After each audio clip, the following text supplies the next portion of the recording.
O livro de Gênesis realmente nos ensina. Abraão tomou outra esposa chamada Quetura. Gênesis 25, 1. Após a morte de Sara, sua primeira esposa, o patriarca casou-se novamente com Quetura, que lhe deu 6 filhos. Ela lhe deu Zimrã, Jocsã, Medã, Midian, Isbaque e Suá. Gênesis 25, 2. Isso é tudo o que a Bíblia nos revela diretamente sobre essa mulher que compartilhou os últimos anos da vida de Abraão. Mas seu exato status é debatido. Ela realmente era sua esposa ou apenas sua concubina? No livro das Crônicas, ela é descrita como uma concubina. Os filhos de Quetura, concubina de Abraão.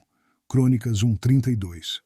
Na tradição bíblica, a concubina, embora não sendo uma esposa legítima, mantinha um relacionamento exclusivo com um homem, gerava filhos para ele, mas permanecia em status inferior à esposa real. Portanto, parece que Quetura começou como concubina de Abraão antes de ser posteriormente considerada sua esposa, o que explicaria a menção dupla na Escritura. De qualquer forma, fica claro que ela não tinha o mesmo prestígio e dignidade aos olhos do povo escolhido que Sara tinha. A Bíblia não lhe concede a mesma honra que Sara, a verdadeira matriarca da linhagem de Abraão. Vamos ouvir o que o apóstolo Pedro diz sobre Sara. Sara obedeceu a Abraão e o chamou de Senhor. Vocês se tornaram suas filhas se fizerem o que é certo e não cederem ao medo. Pedro 3, 6. Sara continua sendo o modelo bíblico de esposa, segundo o coração de Deus, cheia de valor e fé. Nada semelhante é dito sobre a humilde Quetura. No entanto, apesar de seu status humilde como segunda esposa, Quetura participou do plano providencial de Deus ao dar à luz 6 filhos de Abraão. E esses filhos se tornariam ancestrais de tribos árabes estabelecidas a leste da terra de Israel. Assim, os descendentes de Quetura estão intimamente ligados à história do povo escolhido.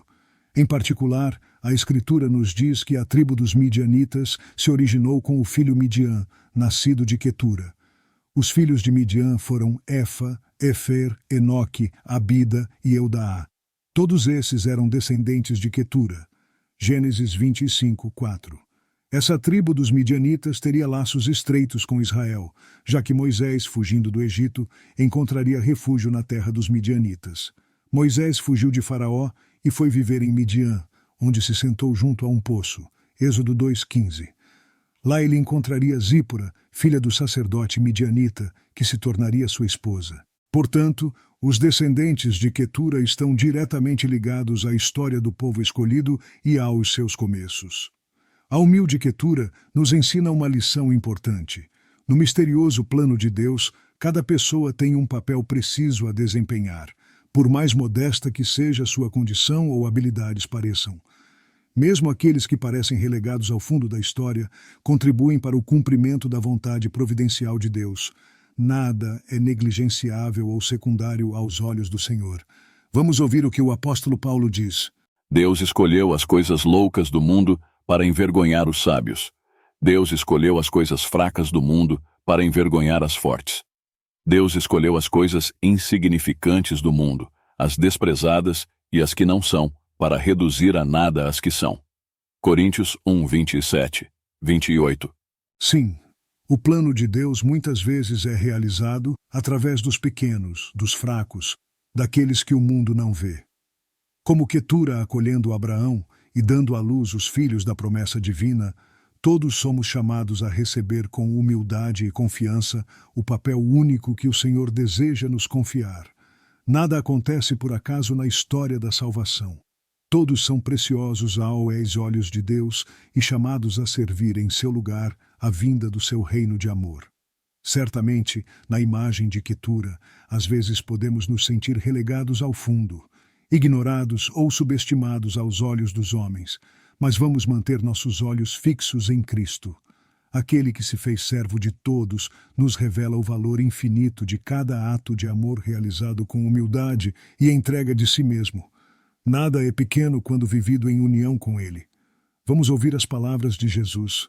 E qualquer que der, mesmo que seja apenas um copo de água fria, a um destes pequeninos, por ser meu discípulo, eu lhes asseguro que de modo algum perderá a sua recompensa. Mateus 10:42. Sim, em Cristo, o menor ato de serviço adquire valor eterno. Unidos a ele, até a existência mais humilde se torna frutífera para o reino de Deus. Como Quetura, vamos acolher com confiança a parte que o Senhor deseja nos confiar. Vamos oferecer a ele o que somos, por mais limitados que sejamos. Na simplicidade de coração, vamos ouvir o Espírito Santo para discernir como Deus deseja nos usar. Onde o olho humano vê apenas fraqueza, o olhar divino já contempla a maravilha que ele pode realizar em nós e através de nós. Vamos ousar ter confiança. Vamos meditar sobre Quetura, a figura de Quetura, uma mulher humilde e discreta, mas tão preciosa para o plano de Deus. Que seu exemplo nos ajude a acolher também a missão única que o Senhor deseja nos confiar. Vamos seguir em frente com confiança e alegria no caminho diante de nós, nunca desanimados. Após meditar sobre a figura discreta de Quetura e o papel que Deus lhe confiou, vamos agora tentar lançar luz sobre alguns aspectos mais misteriosos relacionados a essa mulher. De fato, a Escritura permanece muito elíptica sobre suas origens e identidade exata. Inúmeras questões têm animado os comentaristas bíblicos ao longo dos séculos. Vamos examiná-las com prudência, em um espírito de investigação humilde e confiante. Em primeiro lugar, um debate recorrente diz respeito à possibilidade de que Quetura seja, na verdade, apenas outro nome para Agar, a serva egípcia que deu a Abraão um filho chamado Ismael. Vamos recapitular brevemente o relato bíblico. Após anos de esterilidade, Sarai, esposa de Abrão, deu a ele sua serva Agar como concubina para lhe dar um filho. Agar concebeu um filho a quem Abrão chamou de Ismael. Gênesis 16. Mas mais tarde Sarai, agora Sara, ficou com ciúmes de Agar e pediu a Abraão que a expulsasse junto com seu filho. Deus permitiu essa provação dolorosa. Gênesis 21. Agora, Quetura aparece na narrativa bíblica apenas após a morte de Sara, como a nova esposa de Abraão e mãe de 6 filhos. Daí a pergunta: Quetura não poderia ser Agar retornada a Abraão após a morte de Sara? Várias pistas podem sugerir isso. Primeiro, Agar e Quetura nunca são mencionadas juntas, e o destino posterior de Agar permanece desconhecido depois que ela foi expulsa a pedido de Sara. Além disso, o próprio nome Quetura significa incenso, perfume ou perfumado, em hebraico.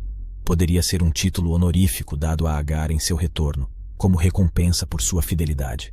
Alguns pais da igreja, como João Crisóstomo, já defendiam essa posição. Para eles, não havia dúvida de que Agar, após um período de provação, foi reintegrada ao lar de Abraão sob o nome de Quetura, em um espírito de reconciliação e unidade. No entanto, outros destacam que nada no texto bíblico identifica formalmente Agar com Quetura. Seus filhos também são diferentes, o que parece incompatível com a ideia de que se trata da mesma pessoa. Além disso, essa seria a única ocorrência na Bíblia de um personagem que muda completamente de identidade. Portanto, devido à falta de certeza escriturística, a identificação de Quetura com Agar pode apenas permanecer no estágio de uma hipótese atraente, mas não verificável. O debate exegético permanece aberto entre os defensores de ambas as posições. Quando em dúvida, é melhor não decidir muito rapidamente o que escapa ao nosso conhecimento. No entanto, seja Quetura Agar ou outra mulher, o significado teológico permanece o mesmo. Essa segunda esposa simboliza a eleição divina que pode bater à porta de todos, mesmo daqueles que não esperamos. Ela inaugura uma posteridade de bênção mais ampla do que a descendência legítima.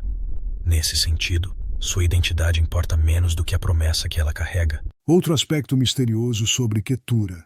A Bíblia permanece em silêncio sobre suas origens, raça e povo. Novamente, hipóteses têm proliferado ao longo dos séculos para preencher esse silêncio bíblico.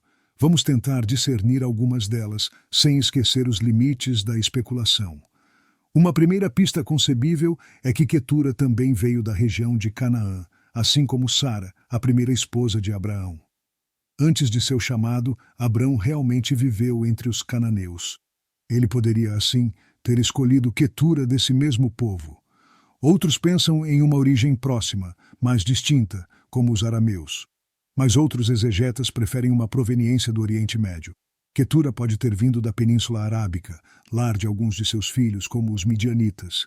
Seu pacto marcaria a entrada dos povos daquela região na bênção de Abraão.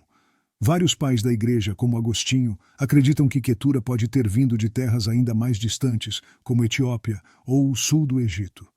Sua posteridade evocaria, assim, a universalidade da salvação em Jesus Cristo, estendendo-se a toda a humanidade. Por fim, como vimos acima, o próprio nome Quetura significa incenso ou perfume em hebraico.